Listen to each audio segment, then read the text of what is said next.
This is the You, Me, and BTC podcast. Cryptocurrency decrypted. Welcome to episode 38. Last week, Apple announced all sorts of new products and services, one of which was Apple Pay. Apple lovers will now be able to make secure payments using their new iPhones and near-field communication. Personally, I'm not a huge Apple fan, but there really are some benefits to the new system. The problem, however, is that Bitcoin offers many of the exact same features and lots more. Today, we'll be chatting about the two payment networks and a few other flawed, centralized Bitcoin imitations. Your hosts are Tim Baker, John Stuart, and myself, Daniel Brown. Here we go.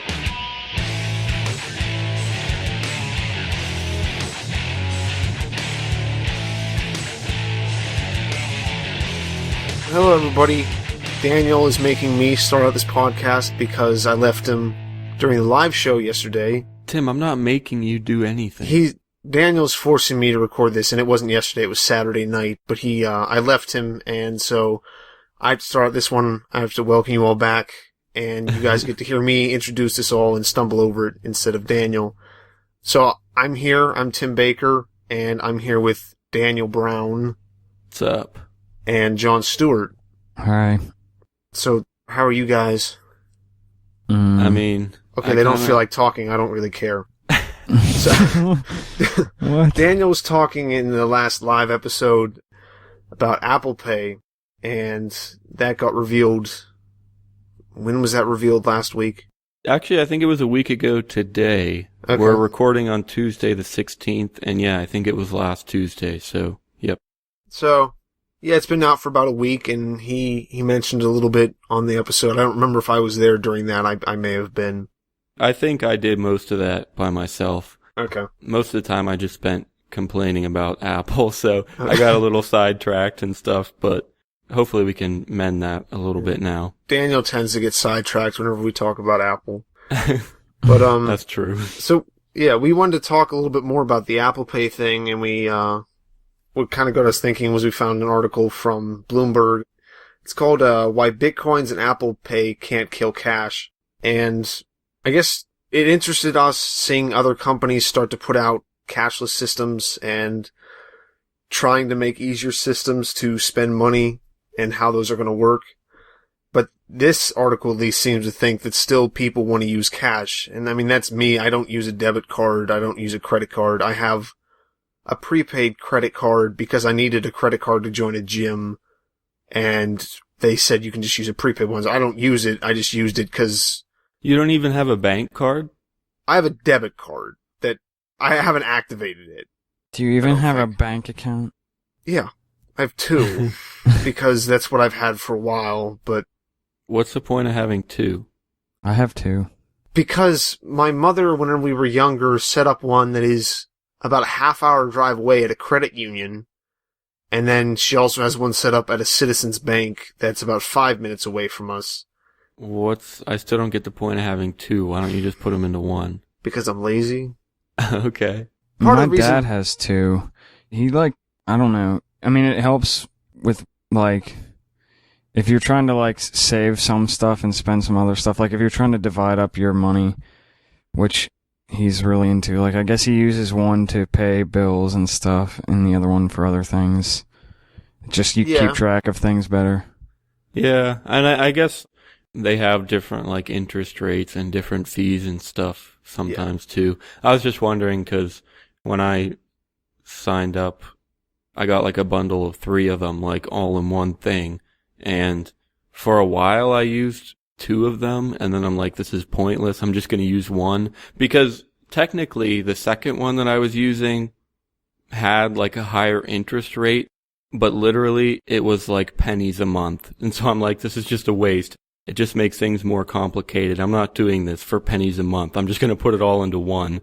So, and then I even have technically 3, but I really don't understand the point of the third, so I just put it all into one. Well, if you count savings and checking, then I guess I have 4, because I have savings and checking at one bank and savings and checking at another bank. Okay, that's pretty interesting.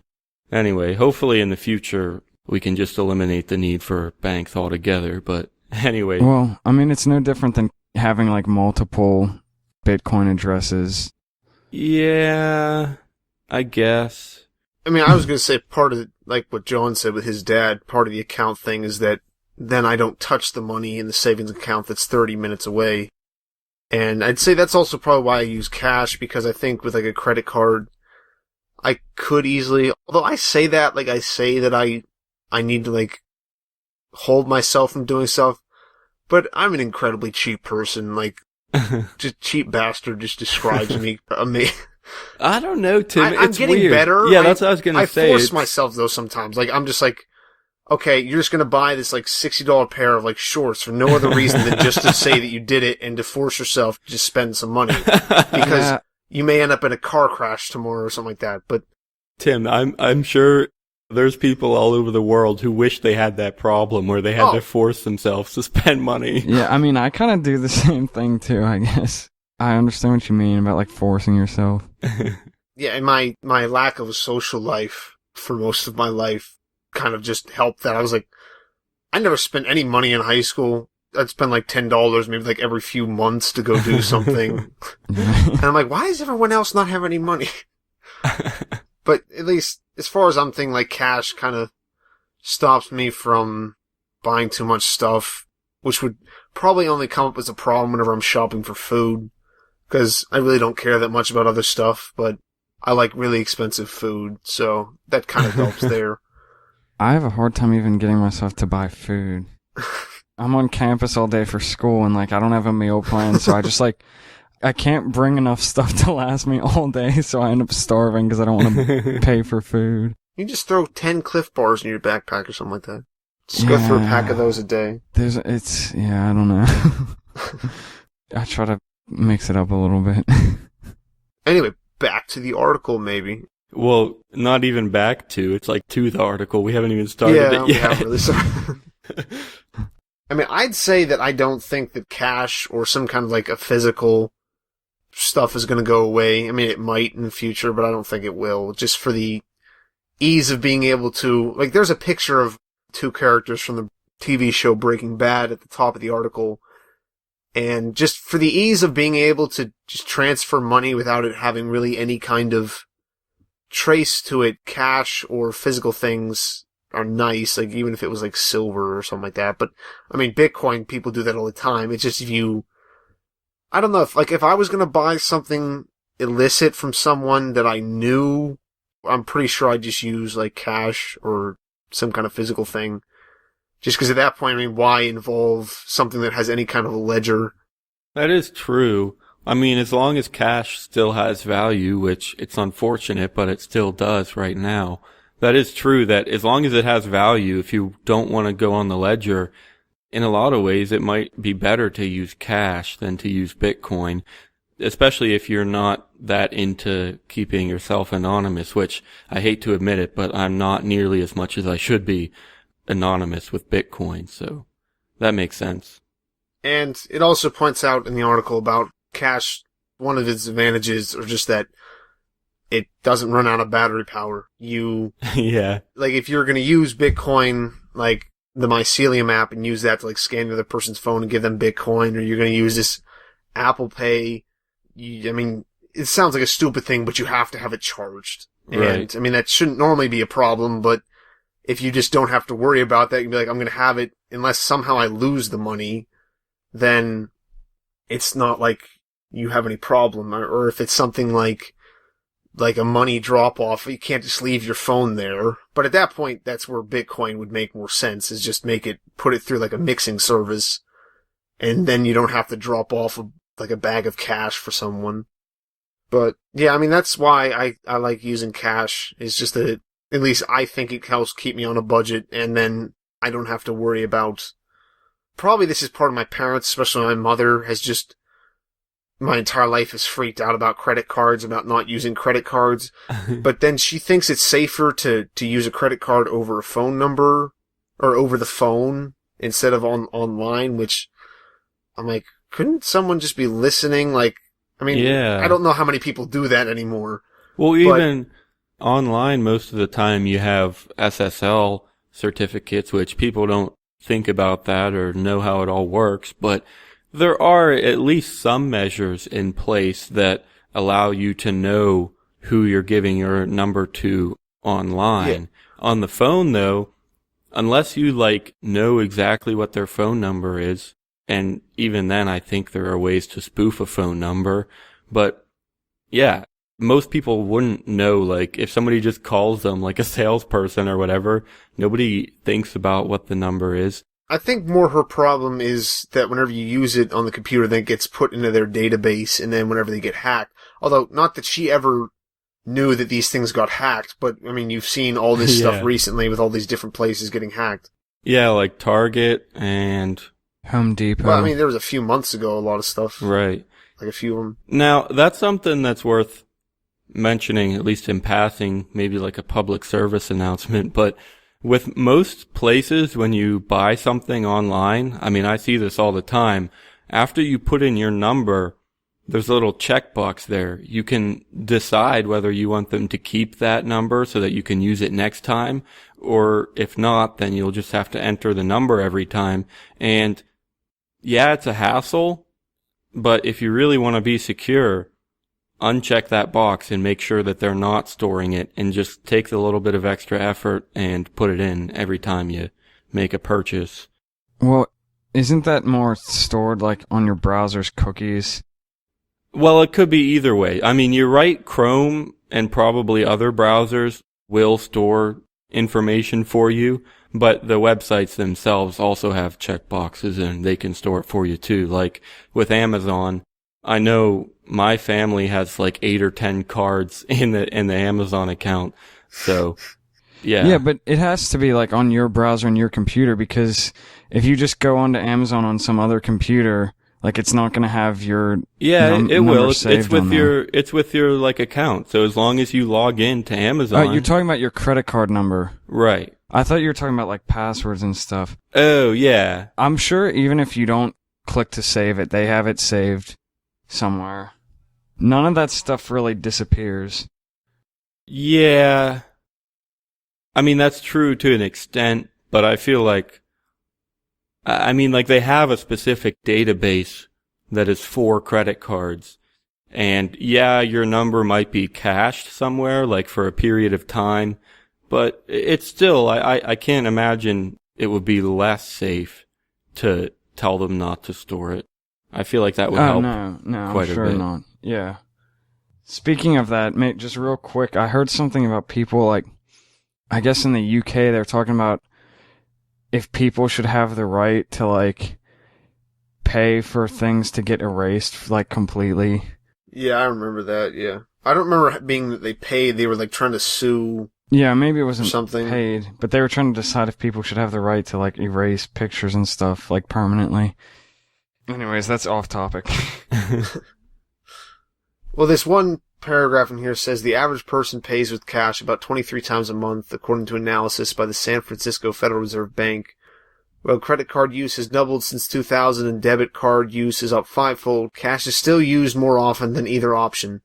It's most often used for transactions under $25, even by those who claim to prefer credit or debit cards overall, and 40% of 18 to 24-year-olds say cash is their preferred form of payment. So, I do want to say that I used to work in sales. I used to work a cash register, and I hated it when people used cash, because it's a million times more complicated. You have to count out bills.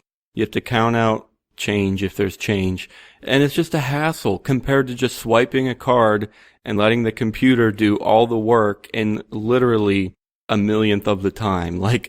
Literally, it might be that fraction just because of how fast computers are. So I understand.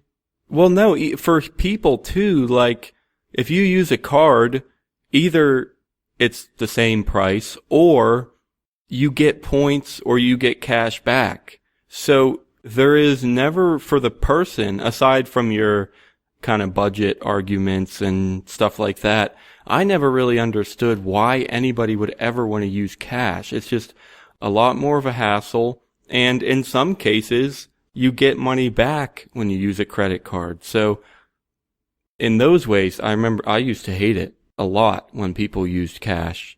And for the merchant, they have to pay fees every time there's a credit card. So I guess the merchant, I mean, not the cashier, he doesn't pay those fees, but whoever owns the business, he's going to pay the credit card fees. And I'm sure he cares which one they use, and maybe he prefers cash. But I just wanted to rant there for how much I hated cash. And yeah, you know what everyone heard in that, Daniel? what? Just that we don't need you anymore, and we should just have automated food things like that with your little. Yeah, it's called Sheets. Yeah. Yeah, and everyone's, we need $15 for McDonald's workers. I'm like, well, okay, then you're just going to get a bunch of press a button, all right, I want this and this and this. Exactly. That's, well, I don't, we could talk about the minimum wage for another hour, but. I think we did talk about that. Yeah, we did. Yeah. So, anyway, let's see. What else did it say here? I mean, it also mentions that quite a bit of the money is outside of the U.S. It says some of the money may be overseas. Less than a quarter of U.S. currency resides abroad. Oh, not a lot. Less than a quarter of U.S. currency resides abroad, estimates University of Wisconsin's economist Edgar Fage. Whereas the rest, legitimate business owners and those without bank accounts rely heavily on cash, and some is hidden away by the real-life equivalents of Breaking Bad's Walter White and the underground cash-only economy. The U.S. may lose more than $100 billion a year in taxes on unreported income of over $400 billion, according to the Tufts study and others. I think it's kind of interesting. I mean, they say less than a quarter is overseas, but I mean, even if it was 10%, that's still, it's just interesting to think of how much our money still has value all over the world. I mean, it's not like unexpected. I guess it makes sense. It's just still interesting, I think, that there are places besides the U.S. that pretty much officially use the dollar. I mean, maybe that's not the currency that's technically the official one, but it's probably the one that gets used the most in a lot of places. So I think that's pretty interesting. And this is something too, I mean, as much as we wish that Bitcoin would just take over as soon as possible, that is a little bit of an argument for, well, the dollar is working in some ways, and it is helpful to some people, but only because it's better than their currencies, I would say, and only because I guess we're just the biggest country and we have the most power to force people to accept our dollar, I guess, but that is still a little bit of an argument for the survival of the dollar for at least a while, maybe. Oh, yeah, I mean, just that the entire world is kind of running on that for now. Let me kind of simplify that. I think the fact that there are other countries that use our currency so much shows a little bit that the dollar is pretty important and it's going to continue to be used for quite a while. Maybe. I mean, obviously, it's, you never know, but. Yeah. I think, like, the thing about the batteries and stuff, and, like, this whole time I've kind of been trying to think of, like, if that's really, like, a way that's better than Bitcoin. And, like, at first I was like, well, what if you just traded paper wallets? The problems with that, they were, like, you have to trust that there's actually money on it. Right. And you also have to trust that they don't have another copy of the private key and just go home and redeem it before you have a chance to. But if you, I mean, I guess if they made paper wallets that were like only QR codes, it might be a little bit easier to not copy.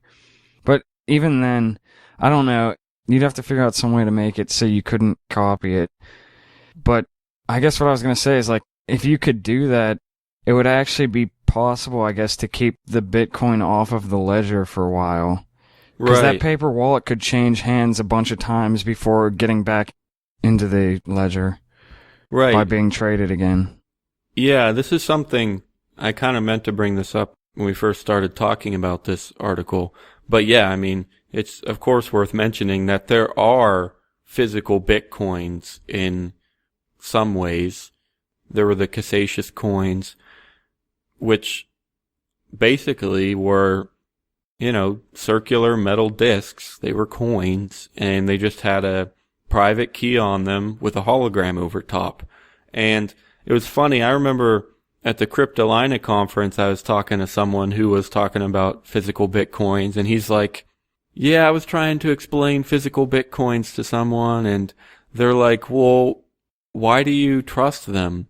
And he's like, well, you just do. Like, yeah, everybody trusted Cassatius, the guy who made these physical Bitcoins, but not for any reason other than we just did, and he just seemed pretty trustworthy for quite a while, and for all we know, he still has copies of those keys. I don't think so, because I do know that he documented his process very well, and I remember one of his steps was to, when he was done with private keys, I guess if he had extra copies or something, he would put them in a blender, the pieces of paper, dump water on them, and blend the whole thing up. Like, that was actually one of his steps. And still, even then, we're just trusting him to actually do what he says he's doing. But, yeah, so with physical Bitcoins, they are cool. They do carry a lot of the benefits of cash, but they also carry the same drawbacks in that you have to actually trust the issuer, just like we have to actually trust the U.S. Mint and the U.S. government. So, yeah. I mean, maybe if we ever get, like, kind of Bitcoin cards with, like, a magnetic strip on it, that might be a way to do it, maybe. I mean, I don't know enough about that to say if it's possible, but... Right. No, I could definitely see that. I'm the same way. I don't know the technicalities of it, but just from all the crazy things like multisig and stealth addresses that we're already seeing, I feel like that's absolutely a possibility. And it seems like information on a magnetic strip would be a lot harder to copy or have multiple copies of if you didn't want there to be multiple copies. Right. Yep. I guess kind of like that, something worth mentioning, this doesn't solve the problem of making Bitcoins physical, but it's worth mentioning just real quick because I think it was 2 weeks ago maybe that I talked about it on the live show, but they are finally finishing up development with the Trezor wallet and starting to sell those. So that's pretty cool. That's a hardware wallet where it generates and keeps your keys on a kind of a little device, and you plug it into your computer or whatever, and it can make a transaction without ever sending your keys to the computer or anything like that. It generates the transaction offline and sends the signed transaction to the computer. So that's not exactly what you're talking about, John, but it's something I just wanted to mention and tell people about. Yeah. I also was thinking, you said how it would be more anonymous, if you use physical Bitcoins because they could trade hands multiple times off blockchain, right? Yeah.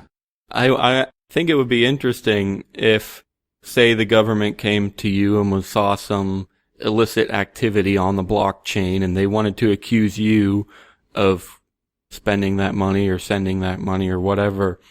What if you were just like, well, yeah, that's my address, but I put that on a physical coin and gave it to somebody else, and then they're the ones who actually spent that money from my address.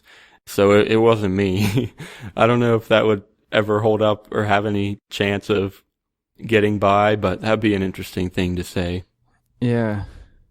It's kind of like the crazy argument, well, somebody just happened to generate the exact same private key as me and sent it to the Silk Road. I mean, the odds are like 1 in millions and billions and trillions and however many, but not supposedly, I guess the right word would be theoretically that could happen, but not practically at all, so...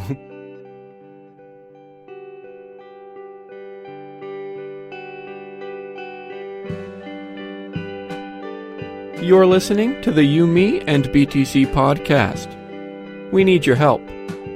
First of all, we'd love it if you could check out our website, youmeandbtc.com.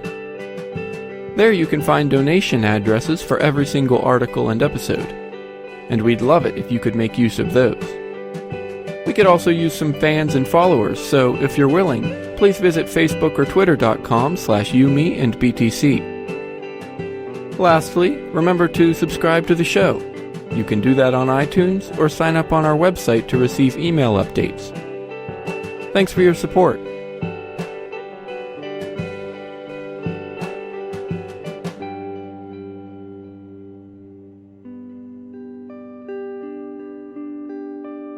So part of the reason that we wanted to talk about Apple Pay, and the reason that we're going to talk about it quite a bit more, is, like Tim said, I did a little bit about it. Well, actually, it was quite a bit about it in our last live show, but I just spent most of my time complaining about Apple, and I didn't spend a whole lot of time saying exactly what Apple Pay is, exactly how it works, and what it's supposed to do. So we have a little bit here, actually, from Macworld, so we're getting, the other perspective where they generally support Apple Pay. The title of the article is Why Apple Pay Could Be the Mobile Payment System You'll Actually Use. Now, this is actually a really long article. It's by Rich Mogul. He does a really good job of, describing the whole thing and what it is and how it works and why they created it like they did. And I don't have enough time at all to go through this entire thing, but I'm going to hit on some of the main points just to, like I said, explain what it really is. So I want to read the very last paragraph of this article first, actually, which I know is a little backwards, but I think it's a good summary and just some interesting thoughts, I think. So I'm going to read the last paragraph before I go back. But it says, Apple Pay is simply more secure for merchants and payment networks and more private for customers. Better user experience, better security, and better privacy. All backed with a business model that makes sense for nearly everyone involved, except merchants and carriers who want to track your behavior. I think we can see where this is headed. So that's what he thinks. He thinks that Apple Pay is more secure and more private. And in some ways, compared to traditional credit cards, I actually, that makes sense. I would generally agree based on what he says in the article. It does seem more secure and more private. Now, he doesn't mention Bitcoin at all. Maybe he doesn't know about Bitcoin, and I think Bitcoin would blow it out of the water, but still, it's worth mentioning what exactly the features are. So one thing that he spends quite a bit of time explaining is the idea of tokenization. Did you guys get a chance to read that bit? Do you know what tokenization is? No, but I heard people talking about it, and I caught some snippets. Okay. Yeah, you'll just have to give us a better idea. All right. It's basically, it's an old idea. It's been used in networks for a while, so I'm just going to read a paragraph or two and let him do a little bit better explaining, I think. Tokenization has many flavors, but at the core, what it's doing is replacing a sensitive piece of data, your credit card number, say, with a random piece of data that typically has the same structure and formatting. For example, there are a variety of tokenization systems that take a real 16-digit credit card number, store it in a database, and return another 16-digit credit card number that meets all the structural requirements of a credit card. Tokenization also works for online payments, usually by redirecting the consumer to a payment portal or capturing the traffic to the site, collecting the card, and then passing the token back to the online site systems. In both scenarios, there are still exposure points. In POS terminals, the credit card number is potentially still exposed every time you swipe it. In online transactions, it is exposed to attack on the computer you enter it from, the network you connect to, and the payment site that collects it. So, even with tokenization, I guess, he's saying that just whenever you use your number, it could get stolen. It's kind of simple like that. If you put it in a website, somewhere along the line, it could even be on your very own local computer. You could have a virus and it could get stolen. If you use your card at a store somewhere, I think they call it skimming, when there's like a extra scanning device attached to the real scanner and somebody skims your credit card and takes the info from it. Yeah, that could happen. Even with tokenization, the actual number is still used at some point. So then he gets into a little bit more about how Apple Pay uses tokenization, and he says it's a little bit different. He says, unlike my example above, in which the token is on a per merchant basis, with Apple Pay, you get a unique token for each card and each iPhone. Right at the start, this is a powerful combination of usability and security. Enrolling a card is dirt simple and effectively frictionless. You might think having the card in hand is a security control, but that's easy to fake. Using per-device tokens means that only the bank that issued the card or its payment network ever has your card. You don't have to trust Apple with it. So that is something that I would say is pretty good. We were already just talking about a couple companies that did get their credit card databases hacked. With Apple, you don't have to do that. It says only the bank that issued the card or its payment network ever has your card. So Apple never has to keep it, which is interesting because right now Apple has, we were just talking on the last live show, they have 800 million credit cards in their databases. And if that got hacked, a lot of people would be compromised, I think. So it is definitely a benefit if you don't have to trust Apple with your actual credit card number. Well, I was just thinking about, like, a bunch of banks now are kind of doing these, like, virtual wallet things, which I don't really know how most of them work. And I only have an account at 2 banks, so I don't really know anything about any other banks. But when I set up an account at my last bank, they were telling me about, they have this thing called, like, pay other people. You're supposed to be able to send, like, money from your bank account to other bank accounts, and I'm not sure exactly how it works, and I've never used it. But I don't know, in like with the Apple Pay thing and other banks having these virtual wallet things, it kind of seems like people are trying to sort of do the Bitcoin thing, but yeah, most of them kind of seem like it's just like Bitcoin with like training wheels. No, that's a really good point, and I guess that's part of what I was trying to get to with this Apple stuff, is how, yes, there are some benefits. I mean, I don't understand tokenization entirely, but sure, it makes things more secure in some ways, but Bitcoin does the exact same things, but a whole lot better, I think. Like, one of the biggest things I was thinking is how Apple Pay still uses credit cards, and there's a fee there, and there's an Apple Pay per transaction fee. That's a lot of money. I think we were talking 3 to 5% is what we were saying during our show. And Bitcoin can lower those fees a whole lot. And I mean, that's just one thing. I mean, I think Bitcoin it's probably not technically tokenization, but along the same principles, you never ever have to give your private key to anyone. It's on your computer and only on your computer. And when you create a transaction and broadcast that transaction, nobody ever sees your private key at all. So that's a huge benefit with Bitcoin. And I don't think that Apple solves that entirely or really at all.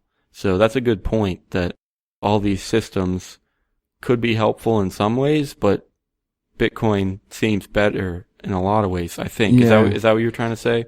Yeah, it's just kind of like they don't really fix any problems. They're kind of just like another way of doing things, I guess. I think from what I'm hearing, the Apple Pay sounds like it's actually got some pretty good features. The fees are a huge problem.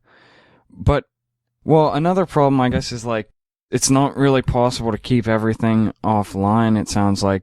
Like, we ordered that mycelium entropy device, and with stuff like that, and if you know what you're doing, right, you can set up Bitcoin wallets without ever touching the private keys, ever touching the internet, yeah, which is definitely a huge boost in security. But in general, though, I don't know, I guess it's probably a good thing, all the Apple Pay stuff, because I think it might help people understand like what Bitcoin's supposed to do a little bit more if they are more used to doing these kind of digital payments. And it might make it easier for people to realize the benefits of Bitcoin. Like if they see this and they're like, oh, this is even more secure than using a credit card. And then they're like, oh, Bitcoin is even more secure than using Apple Pay. And plus, and they're already used to doing these payments completely online without exchanging anything or... Yeah, I think that's a really good point. It's kind of like the YouTube tips that we were talking about before where, yeah, the YouTube tips were expensive, but in some ways we thought it was nice because it would get people more used to that kind of, culture, I guess, would even be a word to use, where like that's just the way things are. People just leave tips on videos and that's just a thing that people do. And yeah, there were huge fees on those payments, as much as like 25% or something. But right, it can bring people closer to Bitcoin. And then when they do hear about Bitcoin, it won't be so strange and foreign. It'll be just an even better way to do the things that they already do. So I think that's a good point. And I guess I also want to say, I think it was probably just today, but I don't know, recently, I was just kind of randomly thinking how fast things have moved. And I was specifically thinking about the iPhone.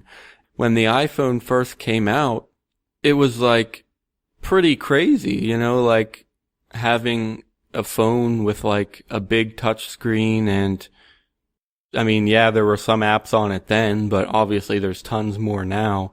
And I just was thinking how it's so crazy now how almost everybody has a smartphone and nobody thinks it's super revolutionary anymore because they're just all over the place. And I guess what I just want to say is how hopefully we could see that kind of thing happen just as quickly with the whole payments industry and with currency and with Bitcoin. Just technology moves really fast. And I guess that's even an example where Apple came out with the iPhone. And yeah, I don't really like Apple, but it spurred all kinds of great things and kind of led the way to Android too, which I love. And maybe that could be a similar thing here where Apple comes out with something. Yeah, a lot of people do like it. A lot of people don't like it, but it is helpful. It does get used. And then it just opens the door to all kinds of similar and better things, which could be Bitcoin, I guess. Yeah. Well, I guess I could say that this is another way that Apple Pay kind of falls short of Bitcoin. It's like a lot of these, it's kind of like somebody came up with something really great and now a bunch of people are just trying to copy it, but it's like they kind of like fail in really stupid ways. Like this is kind of a humorous story, but these kind of stupid things seem like bound to happen, I guess, when people are trying to copy something but make it more accessible, like Bitcoin.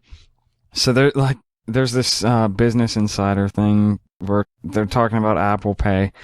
Like, someone's at McDonald's trying to use Apple Pay. And of course, unlike Bitcoin, you can't just like send it to an address over the internet. There has to be all these sensors and stuff involved.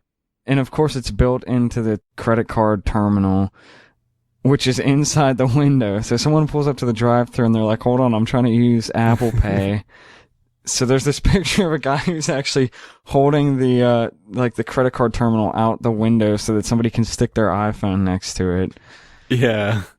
Yeah, it says, in this case, a McDonald's employee was nice enough to physically pick up and dangle the terminal out the window so the customer could tap their iPhone 6 against the machine.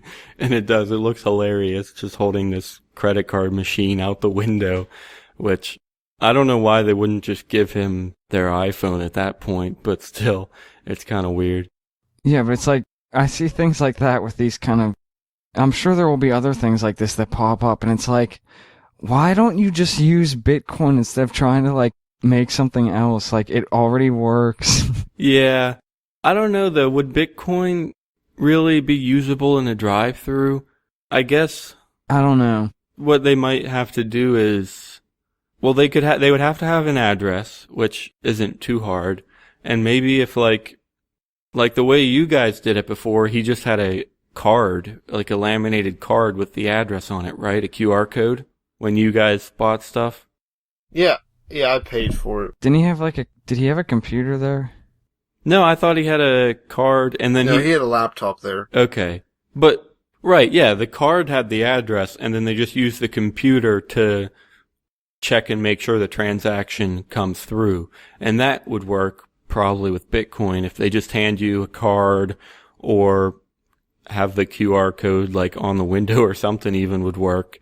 And you send them the money and then really the biggest problem I would see then is just waiting for the transaction to show up on the network because sometimes depending on connections and everything, it could take 30 seconds or a minute to actually show up on the, to go across the peer-to-peer network and get from my phone to their computer system. So that could be a little bit of a delay, but still better than sticking the terminal out the window.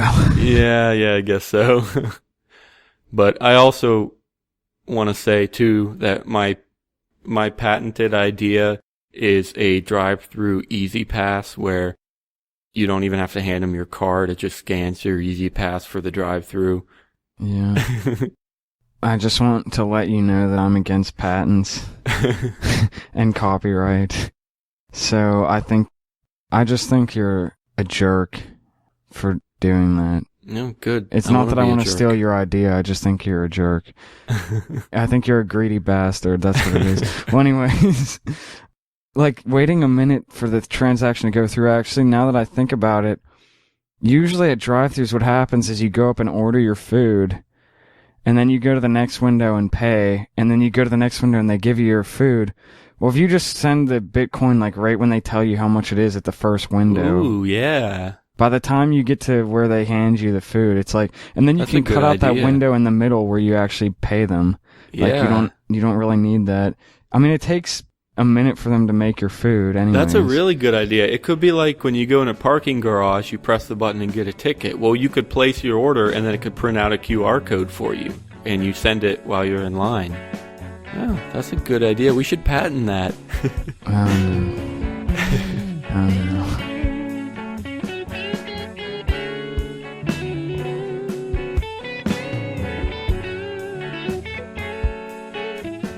Thanks for listening to episode 38. All of the music in today's show was from John Stuart. We'll see you next Thursday.